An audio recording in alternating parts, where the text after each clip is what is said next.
My fellow Americans, this week I traveled to Nashville, Tennessee to lay a wreath at the grave of Andrew Jackson on the 250th anniversary of his birth.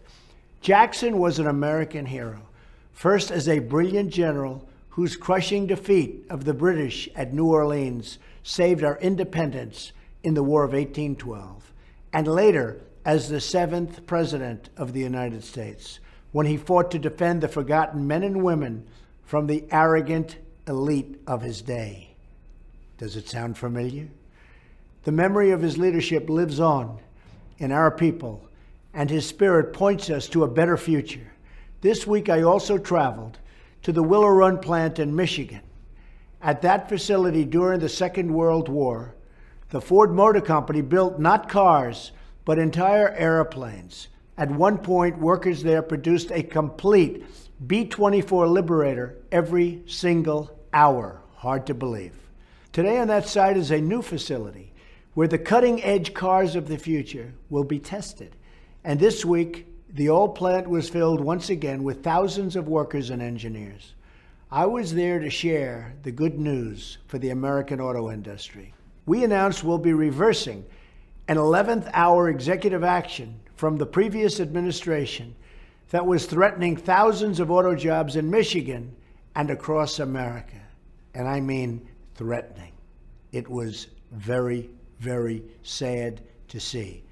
In fact, we are setting up a task force in every federal agency to identify any unnecessary regulation that is hurting American businesses and American jobs. The first 2 job reports of my administration show that we've already added nearly 500,000 new jobs. The days of economic surrender for the United States are over. For too long, special interests have made money shipping jobs overseas. We need a new economic model. Let's call it the American model.